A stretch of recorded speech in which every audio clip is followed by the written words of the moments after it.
장 말씀입니다. 구약 성경 90면입니다.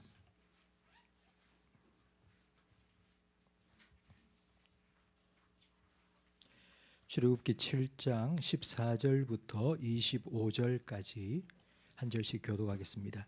여호와께서 모세에게 이르시되 바로의 마음이 완강하여 백성 보내기를 거절하는도다. 아침에 너는 바로에게 가라. 보라, 그가 물이 있는 곳으로 나오리. 너는 나일 강가에 서서 그를 맞으며 그 뱀 됐던 지팡이를 손에 잡고 그에게 이르기를 히브리 사람의 하나님 여호와께서 나를 왕에게 보내어 이르시되 내 백성을 보내라. 그러면 그들이 광야에서 나를 섬길 것이니라 하였으나 이제까지 내가 듣지 아니하도다. 여호와께서 내가 이로 말미암아 나를 여호와인 줄 알리라. 볼지어다 내가 내 손에 지팡이로 나일 강을 치면 그것이 피로 변하고 나일강에 고기가 죽고 그 물에서는 악취가 나리니 애굽 사람들이 그 강물 마시기를 싫어하리라 하라. 여호와께서 또 모세에게 이르시되 아론에게 명령하기를 내 지팡이를 잡고 내 팔을 애굽의 물들과 강들과 운하와 목과 모든 호수 위에 내밀라 하라. 그것들이 피가 되리니 애굽의 옷단과 나무 그늘과 돌 그릇 안에 모두 피가 있으리라.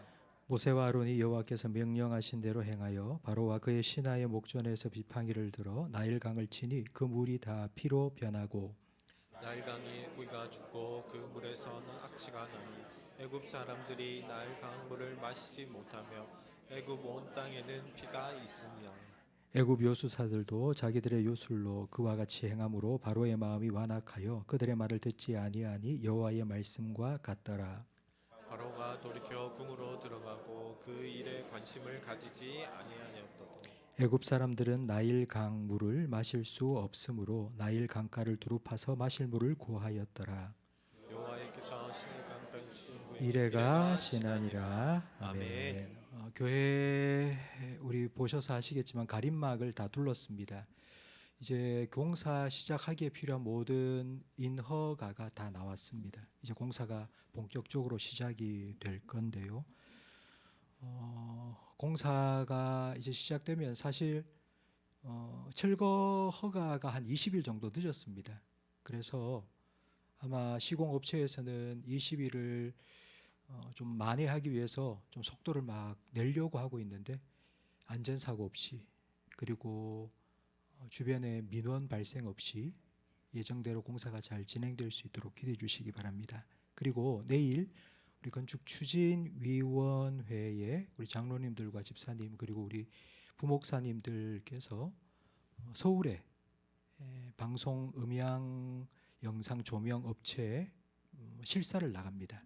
아침에 일찍 6시에 기차를 타고 서울, 과천, 인천까지 다 교회들도 돌아보고 내려오게 될 텐데요. 어떤 안전하게 그리고 피곤하지 않게 잘 다녀올 수 있도록 기도해 주시고요. 사실 건물은 지어 놓으면 뭐 건물이 좋은지 안 좋은지는 잘 모릅니다. 처음에는 보면은 와 해도 근데 매주마다 영상 보고 음향 듣는 게 참 중요한 거거든요. 그래서 어떤 여러분들께서 우리 교회 공간에 가장 적합한 그런 영상, 음향, 조명, 설비 업체를 잘 선정할 수 있도록 계속해서 기도해 주시기 바랍니다. 우리 좌우에 계신 분과 인사 나누겠습니다. 잘 오셨습니다. 은혜 많이 받으세요. 성경에 다윗과 골리앗 그리고 삼손과 드릴라 만큼이나 잘 알려진 이야기가 바로 모세와 출애굽 이야기입니다. 이 출애굽 이야기는 영화로도 많이 만들어져 있습니다. 그런데 이 영화를 보면 출애굽에 관한 뭐 10개나 뭐 신들의 전쟁이나 이런 유의 영화를 보면 그 영화를 보는 믿지 않는 사람들이 하나님에 대해서 오해를 할 가능성이 참 많은 것 같습니다. 이런 겁니다. 내 새끼는 귀한 줄 알고 남의 자식은 귀한 줄 모르는 그런 어떤 부모처럼 하나님께서 자기 민족 구원하시기 위해서 다른 민족은 막 심판을 하고 10가지 재앙을 내려서 그렇게 혼쭐을 내는 그런 하나님으로 오해할 수 있습니다. 단지 자기 백성 구원하기 위해서 아무 잘못 없는 애굽을 하나님께서 10가지 재앙을 내려서 심판하신 것, 그것이 과연 이 10가지 재앙의 의미일까요? 그렇지 않습니다. 애굽은 이스라엘의 어린 아이들, 갓난 아기들 중에 남자 아이면은 다 나일강에 던져 죽여라 하는 바로의 명령을 따라서 많은 이스라엘의 남자 아이들을 죽였습니다.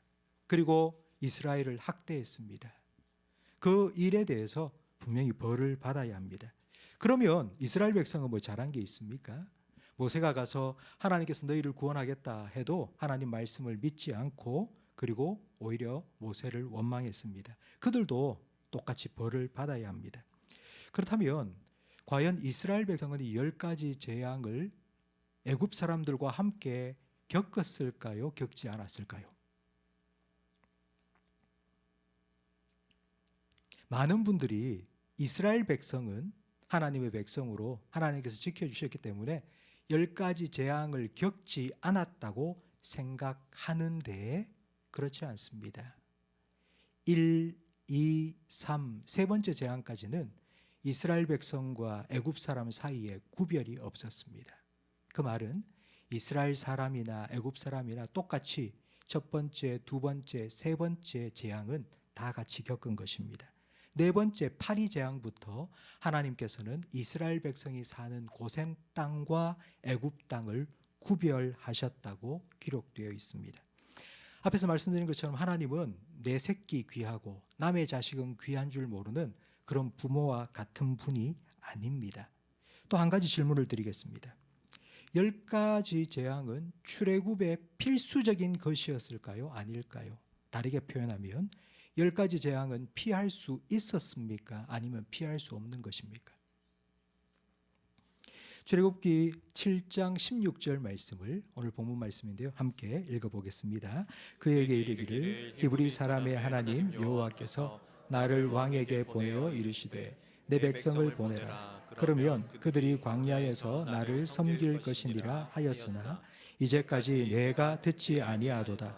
여호와가 이같이 이르노니 내가 이로 말미암아 나를 여호와인 줄 알리라. 볼지어다 내가 내 손의 지팡이로 나일강을 치면 그것이 피로 변하고. 만약 바로가 모세가 전해준 하나님 말씀을 듣고 그 말씀대로 이스라엘 백성을 보냈다면 재앙을 겪지 않았을 것이 분명합니다. 앞서 하나님께서는 모세를 여러 번 바로에게 보내셔서 내 백성이 나를 예배할 수 있도록 보내라고 말씀하셨습니다. 그때마다 바로는 하나님이 누군데 이 노예들이 하라는 일은 안 하고 배가 불러서 쓸데없는 얘기를 하는구나 하면서 노역을 가중시켰고 모세의 지팡이가 뱀으로 변하는 기적을 보았지만 애굽의 요술사들도 그와 같은 비슷한 흉내 내는 것을 보고는 마음을 완강하게 가졌습니다. 오늘 본문 14절 말씀해 보니 여호와께서 모세에게 이르시되 바로의 마음이 완강하여 백성 보내기를 거절하는도다. 바로의 마음이 지금 완강해졌습니다.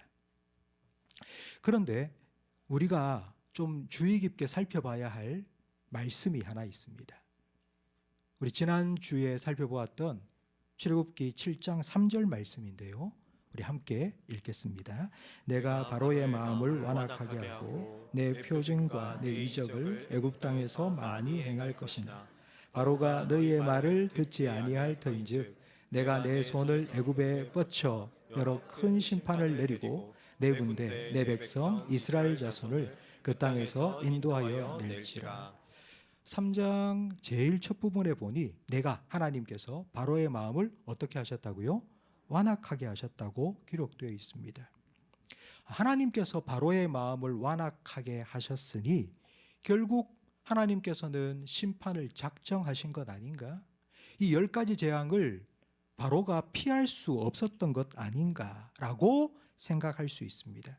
하나님께서 바로의 마음을 완악하게 하셨다는 바로 이 말씀 때문에 이런 오해가 생길 수 있습니다. 하나님께서 바로의 마음을 완악하게 하셨다는 이 말을 우리는 잘 이해해야 합니다. 바로의 마음이 원래 완악하지 않았는데 하나님께서 작정하신 10가지 재앙을 애굽 땅에 다 쏟아 부으시기 위해서 악하지 않은 바로의 마음을 일부러 악하게 만드셨다는 뜻이 결코 아닙니다. 만약 그렇다면 하나님께서 죄를 짓게 만드시는 분이고 하나님께서 심판을 받게 만드신 것입니다. 그렇지 않습니다. 원래 바로의 마음이 완악했습니다. 하나님 말씀을 들으면 괜히 내가 지는 것 같고, 나는 지금 이런 생각을 가지고 있는데 하나님은 나한테 이렇게 하라고 말하는데 내가 그 하나님 말씀에 순종한다고 하면은 괜히 내가 약해지는 것 같고 내가 지는 것 같다고 생각이 든 겁니다. 그리고 이스라엘 노예로 살고 있던 이스라엘 백성을 내보내면 나한테 손해가 될 것 같습니다. 하나님 말씀에 순종하는 게 나한테 손해가 될 것 같다는 마음으로 내가 왜 순종해야 돼? 하나님 말씀 들을 필요가 없지. 내가 누군데? 나 바로인데. 누가 나한테 이래라 저래라 할 수 있어? 나 절대 못 보내. 이런 완악한 마음을 바로가 가졌습니다. 근데 하나님께서는 그 완악한 마음을 그대로 내버려 두신 것입니다. 하나님께서 바로의 완악한 마음을 그대로 내버려 두셨다는 걸 하나님께서 바로의 마음을 완악하게 하셨다고 7장 3절에 표현한 것입니다. 만약 하나님께서 내버려 두지 않으셨다면 어떻게 되었을까요? 이게 아닌 것 같은데, 뭔가 찝찝한데, 이러다가 큰일 나겠는데, 뭔가 두려운 마음이 생길 겁니다. 그리고 자기가 가고 있는 그 길에서 멈춰서서 이러다가 정말 나 어떻게 되는 거 아닌가 모르겠다 하고는 돌아서게 될 것입니다. 그 당시에는 그게 하나님께서 나를 막으시고 하나님께서 나를 구원하시기 위해서 뭔가 조치를 취하셨다, 내 마음의 생각을 바꾸셨다는 건 전혀 깨닫지 못하지만 시간이 지나면 하나님께서 막으셨구나, 하나님께서 이렇게 내가 심판의 길로 천길 낭떠러지로 떨어지지 않도록 막아주신 거구나 라는 것을 깨닫게 됩니다. 얼마 전 한 성도님의 전화를 받았습니다. 아버지께서 중병에 걸리셔서 병원에 입원해 계신데 언제 돌아가실지 모르니 목사님 꼭 오셔서 기도해 주시고 복음을 전해달라는 겁니다.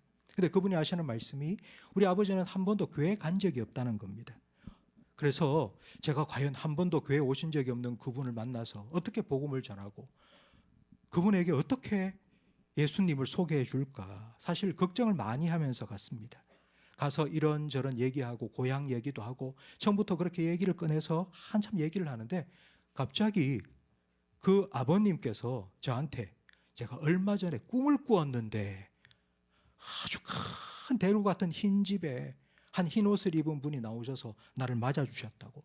제가 그 꿈 얘기를 딱 듣는 순간 그 대굴 같은 집이 천국이고 흰 옷 입은 그분이 예수님이라고, 오늘 제가 바로 이 얘기를 해주기 위해서 하나님께서 우리 어르신에게 그 꿈을 꾸게 하신 거라고 설명을 해드리고 천국 이야기, 예수님 이야기, 복음을 전해드렸습니다.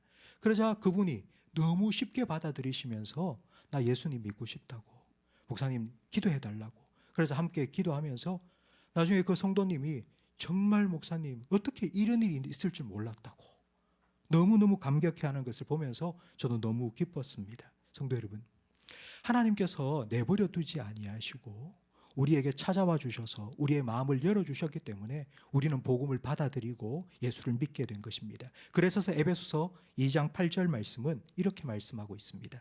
너희는 그 은혜에 의하여 믿음으로 말미암아 구원을 받았으니 이것은 너희에게서 난 것이 아니요 하나님의 선물이라. 행위에서 난 것이 아니니 이는 누구든지 자랑하지 못하게 함이라. 아멘. 믿음은 하나님과의 관계입니다. 하나님께서 먼저 우리에게 찾아와 주셔서 자기가 어떤 분인지를 알려주셨기 때문에 우리는 하나님을 만나게 되었고 그 하나님과의 관계가 형성된 겁니다. 성도 여러분, 하나님께서 먼저 찾아와 주셨기 때문에 우리는 하나님을 만나게 된 겁니다. 우리가 하나님을 찾아서 하나님을 알게 되고 믿게 된 것이 결코 아닙니다. 이것이 바로 하나님의 선물이요, 믿음은 은혜요 선물이라고 말씀합니다. 그런데 우리는 이걸 이렇게 오해합니다. 하나님께서 애굽 사람들을 완악하게 만드셨다고, 그리고 하나님께서 우리가 복음을 전하는데 복음을 전하는 그 사람이 믿지 않도록 하시는 게 아니냐고. 여러분, 하나님께서 안 믿도록 하시는 게 아니라 세상의 어두움의 영이 그들의 심령을 막아서 하나님의 복음의 광채가 비치지 못하도록 하는 것입니다. 그래서 우리는 복음을 전할 때에 하나님, 그 영혼이 완악한 상태로 내버려 두지 마시고 그 영혼을 열어주시고 복음에 반응할 수 있도록 은혜를 베풀어 달라고 기도하고 복음을 전해야 합니다. 우리가 복음을 전할 때에 흔히 복음의 공식을 이렇게 생각하는 경우가 있습니다. 예수 천당, 불신 지옥. 들어보셨죠? 예수 천당, 불신 지옥.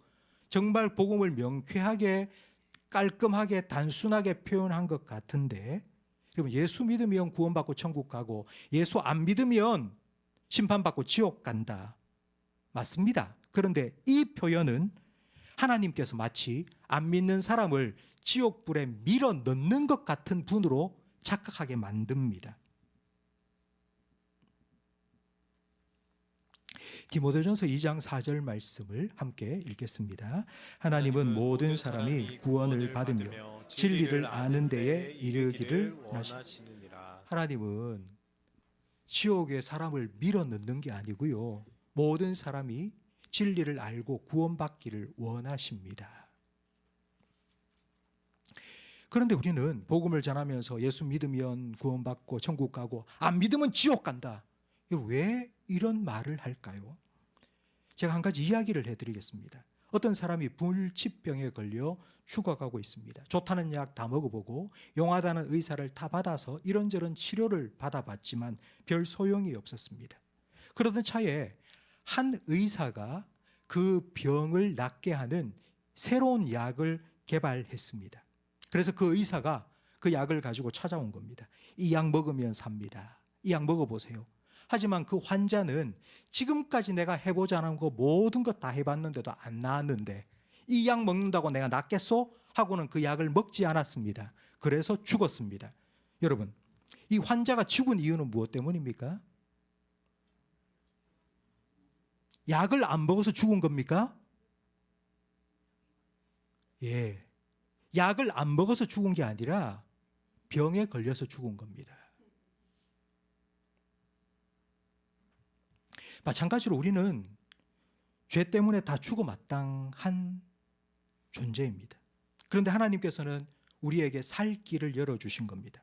복음이라는 구원의 길, 생명의 길을 우리에게 열어주셨습니다. 하나님께서는 안 믿는 자에게 심판을 주시는, 지옥불에 던져 넣으시는 심판자가 아니라 죄인을 구원하시기 위해 자기 하나밖에 없는 독생자까지 십자가에 내어주신 우리를 사랑하시는 우리의 구원자이십니다. 우리가 복음을 전하는 건 이 하나님을 전하는 겁니다. 예수 믿고 천국 가고 안 믿으면 지옥 간다. 그거는요, 나중에 예수 잘 믿고 하나님 말씀대로 잘 순종하며 살라고 그때 얘기하면 되고요. 처음 하나님을 알아가야 될 사람한테는 하나님이 심판자가 아니라 하나님이 구원자이시고 우리를 얼마나 사랑하시는지를 알려주어야죠. 하나님은 그걸 우리에게 전하라고 주신 것입니다. 이렇게 복음의 길, 구원의 길, 생명의 길을 우리에게 열어주셨기 때문에 우리는 하나님을 우리 아버지로 믿고 살아가게 된 것입니다. 성도 여러분, 하나님께서는 애굽에 무조건적으로 재앙을 쏟아붓지 않으셨습니다. 모세를 보내서 내 백성을 내보내라고 말씀하셨습니다. 하나님 말씀대로 보냈다면 애굽에 10가지 재앙이 절대로 임하지 않았을 것입니다. 하나님은 재앙을 피할 수 있는 길을 내주셨습니다. 성도 여러분, 하나님은 분명히 재앙을 피할 수 있는 길을 애굽 왕 바로에게 제시하셨습니다. 하지만 바로가 그 마음을 완악하게 하고 하나님 말씀을 거절하고 심판을, 재앙을 자초했습니다. 첫 번째 재앙이 시작되었는데 그 첫 번째 재앙은 나일강이 핏물이 되는 재앙이었습니다. 하나님께서 왜 첫 번째 재앙을 나일강이 핏물이 되는 재앙으로 선택하셨을까요? 그 첫 번째 이유는 얼마 전 바로는 자기 나라 백성들에게 이런 명령을 내렸습니다. 이스라엘 백성이 아기를 낳으면 그 아기가 남자 아기거든. 그 아기를 나일강에 던져 넣어 죽여라. 그 아기를 던져 넣어 죽인 그 나일 강물이 시뻘건 핏물로 변한 것입니다. 그걸 보고 있는 애굽 사람들은 어떤 마음이 들었을까요? 얼마 전에 우리가 이스라엘 사람들의 그 갓난 아기, 응애응애 우는 그 아기를 이 강물에 던져 죽였는데 그 자기의 죄를 생각하지 않았겠습니까? 뻘건 핏물이 된 아마 그 기억이 아마 선명하게 났을 겁니다. 바로 하나님께서는 이 무자비한 그들의 악행에 대해서 징계를 내리신 겁니다. 두 번째 이유는 그보다 훨씬 더 성경적인 신학적인 의미인데요. 온 애굽 땅 가운데 하나님이 참 하나님이심을 나타내 보여주시기 위해서 나일강을 핏물로 만드셨습니다. 여러분 세계사 시간에 배우셨겠지만 세계 4대 문명이 있습니다. 인더스 문명, 메소포타미아 문명, 그리고 황하강 중국 문명, 그리고 마지막이 나일강 문명입니다. 이집트 문명입니다. 이집트 문명은 이 나일강을 젖줄로 해서 태동한 문명입니다. 이 나일강은 이집트를 아주 관통하고 있는데요. 이집트 사람들의 식수원이 나일강이었습니다. 농사를 지을 때 필요한 물도 나일강에서 끌었었고요. 그리고 거기에 배를 띄우고 물고기를 잡아 먹고 살았습니다. 그리고 아주 무거운 짐 같은 것들은 다 배로 운송을 했습니다. 식수, 농업, 업, 운송 이 모든 것을 나일강에 의존했습니다. 그러니까 나일강은 애굽의 생명줄과 같았습니다. 그런데 이 나일강이 좋은 것만 준 것이 아닙니다. 1년에 한두 차례 반드시 홍수가 난 거예요. 우기가 되어서 비가 많이 오면 나일강이 범람했습니다. 그러면 아무리 1년 동안 농사 지어 놓은 것도 다 물에 잠기고 버릴 수밖에 없었습니다. 그래서 이집트 사람들, 고대 애굽 사람들은 나일강의 범람 시기가 언제인지를 알기 위해서 별자리를 관측하고 그리고 달도 관측하기 시작했습니다. 그래서 천문학이 발전하기 시작했고 물이 넘치는 것을 막기 위하여서 댐을 쌓기 시작했습니다. 그래서 건축 기술도 엄청나게 발전했습니다. 애굽 하면, 이집트 하면 여러분 생각나는 건축물이 있죠? 피라미드. 여러분 그 피라미드 그냥 돌무더기가 아닙니다. 정말 정교하게 세워진 건물입니다. 사방 정사각형에 각도가 정확하게 내면이 맞게. 여러분 이걸 어떻게 그 고대의 4,000년 전에 이집트 사람들이 이걸 지을 수 있었겠습니까? 바로 이 홍수와 싸우기 위하여서, 홍수를 극복하기 위하여서 댐을 쌓으면서 건축 기술이 발전되었기 때문입니다. 여러분 지금 애굽 왕 바로는 나일강의 홍수도 통제할 만한 능력을 가진 사람이었습니다. 그래서 바로는 자기를 이렇게 불렀습니다. 나는 태양신의 아들이라고. 하늘을 주관하는 태양이 이 땅을 다스리라고 자기의 분신을 보냈는데 그게 바로 나라는 거예요. 내가 태양신의 아들이라는 거예요. 그래서 바로가 애굽의 나일강까지 통제할 수 있는 능력을 가진 사람이라고 그렇게 자신의 능력을 과시한 겁니다. 그런데 하나님께서 바로가 통제하고 있던 나일강을 핏물로 만드셨습니다. 나일강이 핏물이 되자 물고기는 다 죽었고요. 그리고 그 물에서 악취가 나서 사람들이 마실 수 없었습니다. 그와 같은 첫 번째 하나님이 재앙이 내릴 때 24절 말씀을 함께 읽겠습니다. 22절 말씀을 함께 읽겠습니다. 애굽 요술사들도 자기들의 요술로 그와 같이 행함으로 바로의 마음이 완악하여 그들의 말을 듣지 아니하니 여호와의 말씀과 같더라. 애굽의 요술사들도 자기의 요술로 물을 피처럼 보이게 만들었습니다. 그래서 바로 왕 한 사람을 속였습니다. 바로가 속으니까 바로는 별거 아니네 하고 마음을 완악하게 했습니다. 바로는 속았지만 그러나 이 문제를 해결하지는 못했습니다. 25절 말씀에 보니 하나님께서 이 재앙을 내린 게 이래가 되었다고 말씀하는데 7일 동안 나일강이 핏물로 있는 재앙이 계속되었다는 의미입니다. 하나님께서는 이 첫 번째 재앙을 통해서 애굽을 관통하고 있는 모든 사람들이 의존하고 있던 이 나일강을 핏물로 만드심으로 나일강을 통제하고 있는 사람은 바로가 아니고 나일강을 통제할 수 있는 능력을 가지신 분은 하나님이라는 사실을 분명하게 보여주셨습니다. 이게 오늘 본문 17절 말씀의 의미입니다. 여러분 17절을 함께 읽겠습니다. 여호와가 이같이 이르노니 내가 이로 말미암아 나를 여호와인 줄 알리라. 볼지어다 내가 내 손의 지팡이로 나일강을 치면 그것이 피로 변하고. 그들이 의지하고 있던 나일강, 우리가 잘 통제하고 있고 홍수가 나지 않도록 잘 관리하고 있다고 믿었던 그 나일강, 그 나일강을 하나님께서 탁 치셨습니다. 내가 의지하고 있던 것, 이것 때문에 내가 잘 살고 있고, 그래서 내가 이걸 꼭 붙잡고 내가 살아가야 되겠다 생각하고 있던 그걸 하나님께서는 탁 치신 겁니다. 나일강을 다스리는 건 너희가 아니고 내고 하나님이시고, 너희에게 젖줄이 되어주는 이 물을 공급해 주는 건 나일강이 아니고 나라고 하나님께서는 그 사실을 보여주신 겁니다. 하나님께서는 하나님의 하나님 되심을 보여주시기 위해서 재앙을 애굽 땅에 하나하나 내리시는데, 이 재앙을 겪은 애굽 사람들의 반응이 24절 말씀에 나옵니다. 함께 읽겠습니다. 애굽 사람들은 나일강 물을 마실 수 없으므로 나일 강가를 두루 파서 마실 물을 구하였더라. 애굽 사람들이 강물이 핏물이 되어서 고기는 다 죽고 악취가 나서 마실 수가 없습니다. 일주일 동안 목이 말라 있으면 이 일을 이루신 하나님을 찾아야 되는데, 하나님은 찾지는 않고 당장 목마른 걸 해결하기 위해서 땅을 판 것입니다. 영원한 생명 되신 하나님을 찾는 게 아니라 어떻게 하면 이 문제를 내 스스로 해결해 볼까 싶어서 땅을 판 거예요. 하나님 없이도 내 문제를 해결할 수 있는 방법을 찾기 시작한 것입니다. 성도 여러분, 우리가 살아가면서 우리가 어떻게 할 수 없는 재난 만날 때가 있습니다. 사고, 나는 아무리 조심하는데도 사고가 그냥 우리에게 다가옵니다. 사고를 만날 때가 있습니다.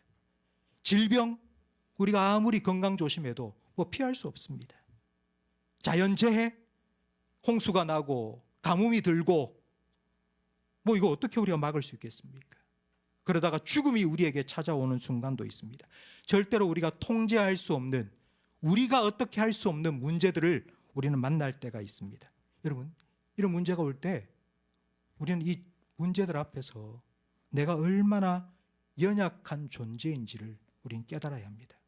그리고 하나님께서 내 삶의 주관자가 되시고 이 모든 것을 주관하시는 하나님이심을 우리는 분명히 인정해야 됩니다. 그리고 그 하나님을 찾아야 합니다. 그런데 우리는 자꾸 요술사의 얘기를 듣는 거예요. 요즘은 요술사가 없죠? 근데 저는 현대의 요술사가 참 많이 있다고 생각합니다. 그 현대 요술사는 심리학자들이에요. 그냥 다 지나갈 거라고, 이것 또한 지나갈 거라고, 그냥 즐겁게 살아라고, 아무것도 아닌 것처럼 여기라고, 그러니까 이 순간만 지나가면 행복하게 될 거라고, 괜찮다고 말해주라고. 여러분, 그렇지 않습니다. 당장의 문제에 모면한다고 해결되는 게 아닙니다. 내가 가지고 있는 돈, 능력, 기술, 문명, 과학, 이런 것 가지고 지금 내가 겪고 있는 이 문제를 어떻게 내가 해결해 볼까? 어디 더 좋은 치료제는 없는가? 어디 더 좋은 과학적인 방법은 없는가? 그거를 찾아다니고 있는 지금 우리 현대인들의 모습을 보면서 하나님은 참 마음이 아프실 것 같습니다. 저는 오늘 이 말씀을 통해 여러분에게 이런 기도의 제목을 드리고 싶습니다. 하나님, 내 마음을 완악한 마음대로 내버려 두지 마시고 하나님 깨닫게 해주십시오. 내가 얼마나 연약한 인간인지를 깨닫게 해주시고 겸손한 마음 가지고 하나님을 찾고 하나님 앞에 엎드릴 수 있는 그런 은혜를 달라고 여러분 기도하시기 바랍니다. 성도 여러분, 여러분이 살아가시면서 정말 내가 어떻게 할 수 없는 문제를 만나는 순간들이 지금까지 있어 왔을 것이고요, 앞으로도 여러분에게 한두 번은 더 있을 수 있습니다. 그때에 하나님을 하나님으로 인정하세요. 그 하나님께 여러분의 삶을 온전히 맡기세요.